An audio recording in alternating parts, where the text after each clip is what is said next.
Hi hello வணக்கங்க. இப்போ நம்ம என்ன செய்ய போகிறோம்னு பார்த்தீங்கன்னா சென்னா புலாவ் தாங்க செய்ய போகிறோம். வாங்க எப்படி செய்யலாம்னு பார்க்கலாம்.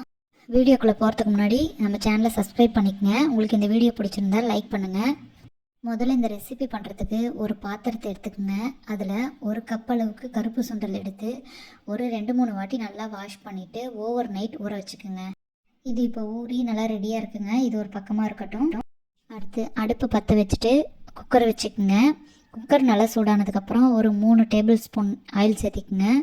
ஆயில் நல்லா காஞ்சதுக்கப்புறம் நம்ம ஹோல் கரம் மசாலா சேர்த்துறோங்க. ஹோல் கரம் மசாலா என்னென்னங்கிறத நான் உங்களுக்கு மென்ஷன் பண்ணுறேங்க.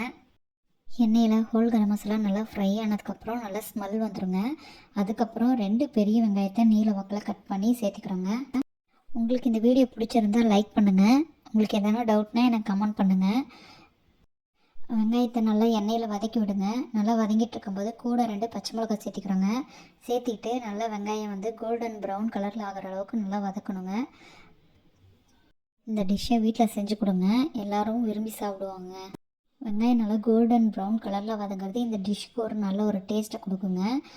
வெங்காயம் பாருங்கள் நல்லா வதங்கிருச்சு. இந்த ஸ்டேஜில் நம்ம 1 ஸ்பூன் இஞ்சி பூண்டு பேஸ்ட்டு சேர்க்குறோங்க. இஞ்சி பூண்டு பேஸ்ட்டு பச்சை வாசனை போகிற அளவுக்கு நல்லா வதக்கி விடுங்க. பாருங்கள் இந்த அளவுக்கு நல்லா வதக்கி விட்டுட்டு நம்ம மசாலா சேர்த்த போகிறோங்க. அதுக்கு நான் 1/4 ஸ்பூன் மஞ்சள் தூள், 2 ஸ்பூன் மிளகாய்த்தூள், 2 ஸ்பூன் தனியாத்தூள், 1 ஸ்பூன் கரம் மசாலா சேர்த்துறேங்க. சேர்த்து நல்லா வதக்கி விடுங்க. உங்களுக்கு காரத்துக்கு தகுந்த மாதிரி மிளகாய்த்தூள் அட்ஜஸ்ட் பண்ணிக்கோங்க. மசாலா வதங்கி நல்லா பச்சை வாசனை போனதுக்கப்புறம் ஒரு கைப்பிடி அளவுக்கு புதினா கொத்தமல்லி சேர்த்து நல்லா வதக்கணுங்க. ஆயிலில் நல்லா ஃப்ரை ஆகி பச்சை வாசனை போனதுக்கப்புறம் நம்ம ஏற்கனவே ஊற வச்சுருக்க சுண்டலை தண்ணியை வடிச்சிட்டு சேர்த்திக்கிறோங்க. சுண்டலை சேர்த்தி நல்லா பெரட்டி விடுங்க. ஒரு 3லேருந்து 5 நிமிஷம் வரைக்கும் அடி பிடிக்காத அளவுக்கு நல்லா அடியிலேருந்து கிளறி பெரட்டி விடுங்க. இந்த ஸ்டேஜில் இந்த டிஷ்ஷுக்கு தேவையான அளவுக்கு உப்பு போட்டுக்கிறோங்க. உப்பு போட்டு நல்லா பெரட்டி விடுங்க. நல்லா இந்த அளவுக்கு வதங்கிடணுங்க. இந்த ஸ்டேஜில் 2 கப் அரிசியை நல்லா கழுவிட்டு 20 நிமிஷம் ஊற வச்சு எடுத்துருக்கேங்க. அந்த அரிசியை தண்ணியை வடிச்சிட்டு நான் இதில் சேர்த்திக்கிறேங்க. இந்த மசாலா சுண்டல் அரிசி எல்லாமே நல்லா வதக்கி எடுத்துக்கணுங்க. இந்த ஸ்டேஜில் நான் அரை மூடி தேங்காய் எடுத்து தேங்காய் பால் எடுத்து வச்சுருக்கேங்க. அதை சேர்த்திக்கிறேன். எப்படி அளவு எடுத்திருக்கேன்னா 2 கப்பு அரிசிக்கு 4 கப்பு தண்ணிங்க.